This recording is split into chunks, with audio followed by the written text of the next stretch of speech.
Bersama dengan pasangan, maksud kami dengan calon presiden nomor urut 1 Bapak Anies Rashid Baswedan beserta istri. Selamat malam Bapak. Selamat malam. Selamat malam Bu. Selamat malam. Bagaimana pergantian tahun, penghujung tahun, Jogja jadi destinasi terakhir kampanye di tahun 2023? Iya, jadi buat kami ini pulang kampung. Karena rumah saya belakang Malioboro. Ada namanya Jalan Dagen, di situ ada komplek Taman Yuwono, disitulah masa kecil saya.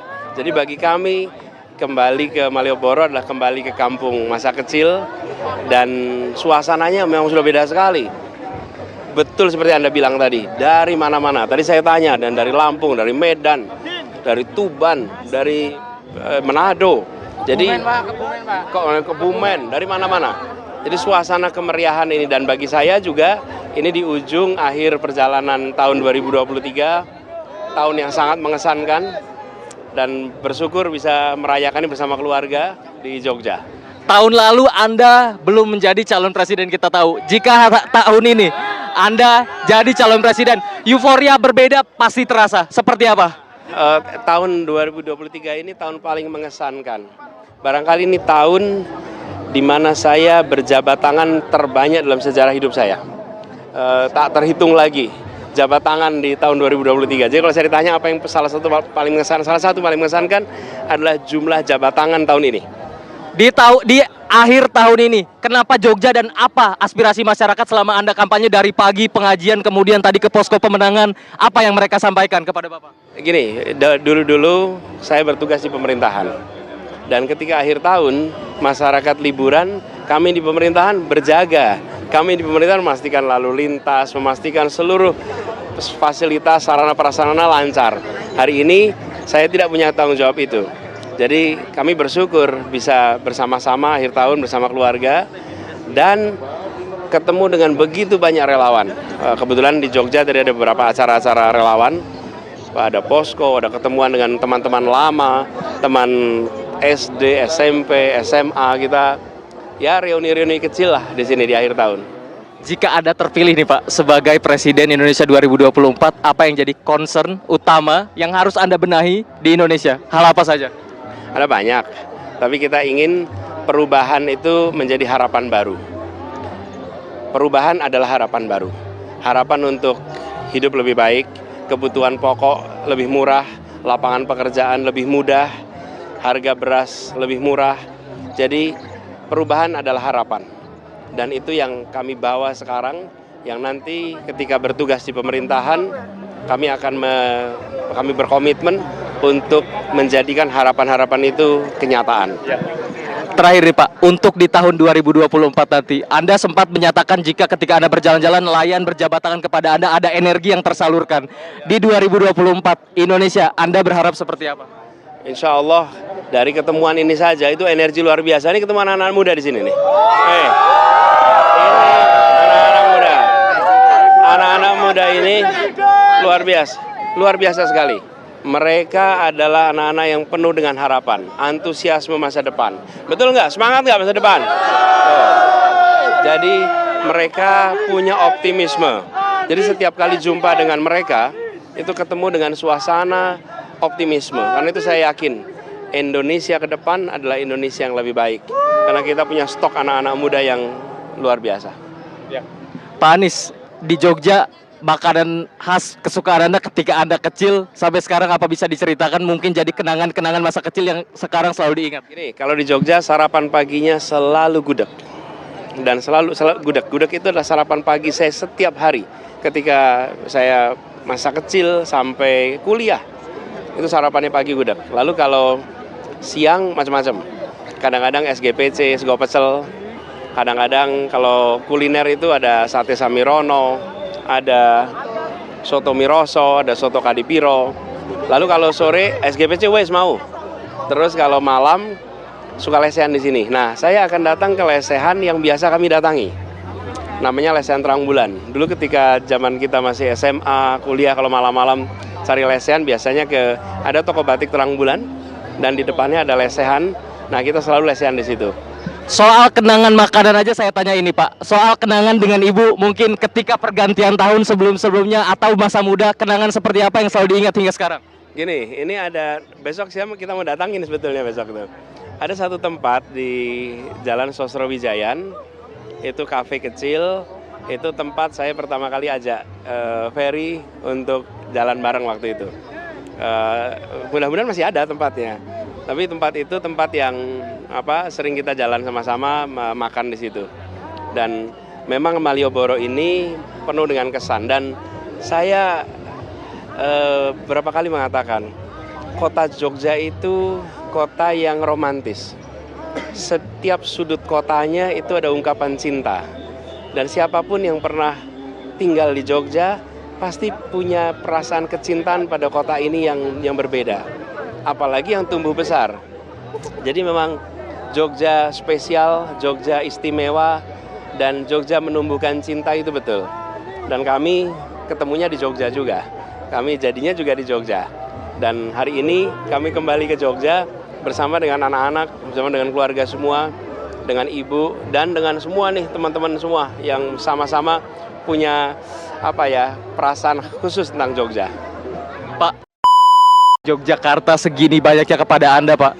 Tadi terlihat, apa yang ingin Anda sampaikan? Luar biasa. Saya begitu datang, ini kan teman-teman mereka juga tidak tahu saya mau datang ke sini. Ketemunya spontanitas. Lain kalau datang ke acara kampanye kan memang yang datang tahu. Kalau ini adalah masa bebas yang mereka datang ke sini untuk menikmati jam-jam akhir di Malioboro. Tapi antusiasme mereka untuk perubahan luar biasa. Jadi saya makin yakin bahwa arus bawah menginginkan perubahan, ingin harapan baru. Dan perubahan memberikan harapan baru. Apalagi bagi anak-anak muda. Pilih perubahan, harapan baru, siap. Perubahan, harapan baru, tuh. Semuanya ini bukan orang yang saya ketemu. Perubahan, perubahan harapan, siap, sudah. Mereka jadi ini, berubah atau punah, siap. Jadi nuansanya semangat itu terasa. Karena itu kami merasa bersyukur sekali anak-anak muda makin hari makin optimis. Kita tahu baru-baru ini Bapak mencoba aplikasi TikTok untuk kemudian menyasar generasi Z atau anak muda. Bagaimana sambutan hangat dari masyarakat khususnya generasi muda? Suka nggak live TikTok? Suka. Nih, mereka yang tadi bilang, Pak, kapan live TikToknya lagi? Ya, mungkin malam ini, nggak lama lagi sesudah selesai wawancara, saya sampai ke tempat makan, lesehan, mungkin sambil TikTok. Tapi saya mencoba untuk berdialog lebih sering. Karena itu selama kampanye ini memasang alat peraga seperti banner, baliho, ya itu dikerjakan. Tapi itu tidak membuat interaksi. Pada akhirnya nanti tugas sebagai pemimpin adalah mengambil keputusan. Karena itu rakyat perlu tahu bagaimana cara berpikirnya. Bagaimana cara dia meruntutkan masalah. Bagaimana cara dia mengambil kesimpulan. Bagaimana cara dia merespon masalah. Nah, itulah yang kami ingin berikan kepada masyarakat, pada rakyat. Ini loh cara berpikir saya. Dan belum tentu dari 100 urusan ada 100 urusan yang kita punya pandangan sama. Tapi minimal saya memberikan kesempatan kepada rakyat untuk menilai. Ada berapa yang sama, ada berapa yang tidak sama. Mungkin dari 100 ada 10 hal yang kita berbeda. Ada 90 hal yang kita sama. Tapi paling tidak rakyat tahu di mana samanya, di mana bedanya.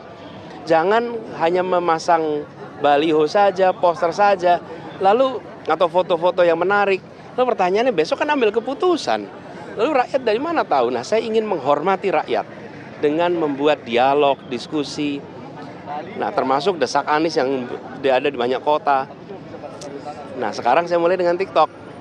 TikTok dengan generasi yang lebih junior. Nah, di situ berinteraksinya juga unik. Saya baru menjalani 2 kali.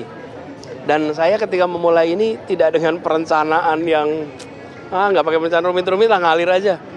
Jadi saya tanya gimana caranya, terus gini loginnya, terus saya masuk dah. Mulai itu ngobrol di situ dengan teman-teman. Yang saya lupa tuh malah nggak tanya gimana cara mengakhirinya. Jadi ketika udah mau selesai, waduh, gimana cara mencet tombol off-nya nih. Tapi itu semua bagian dari pengalaman. Nah, ini juga hal penting saya ingin sampaikan. Jangan pernah berhenti belajar. Bagi saya, akhir tahun ini adalah akhir tahun yang saya belajar hal baru. Apa itu? Live TikTok. Itu hal baru yang saya pelajari. Dan sampai kemanapun kita terus belajar. Kalau kita berhenti mencoba yang baru, maka kita akan mengalami stagnansi. Itulah yang kita coba kerjakan. Kalau berbicara soal jangan berhenti belajar, tadi saya sempat bertandang ke rumah Anda. Anda mengatakan sejak kecil Anda jadi ketua komunitas kelabang, kemudian ekosistem pendidikan di rumah Anda begitu terasa kuat, terasa positif. Bisa diceritakan? Ya, hari ini adalah era modern, abad 21. Kita semua harus menjadi pembelajar. Pembelajar itu artinya bukan bersekolah, baca buku, bukan. Belajar itu artinya kita selalu mau memulai yang baru, mencoba yang baru, dan mengambil hikmah dari yang kita jalani. Mencoba. Jadi itu kira-kira apa ya? Mempelajari yang baru terus-menerus. Dan itu bukan berarti harus apa ya akademis, enggak. Dalam bekerja selalu ambil pelajaran sehingga menjadi berpengalaman. Ini juga penutup tahun ini sama, semua orang menjalani tahun 2023, tapi pengalamannya beda.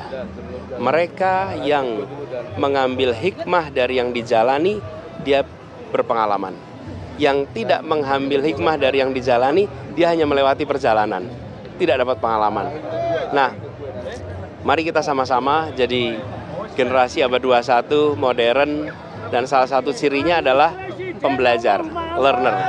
Itu yang harus kita tuju. Terima kasih Pak Anies atas bincang-bincangnya. Selamat menikmati malam tahun baru di kota tercinta Yogyakarta. Karena Jogja selalu istimewa Pak, selalu istimewa. Jogja romantis. Jogja romantis.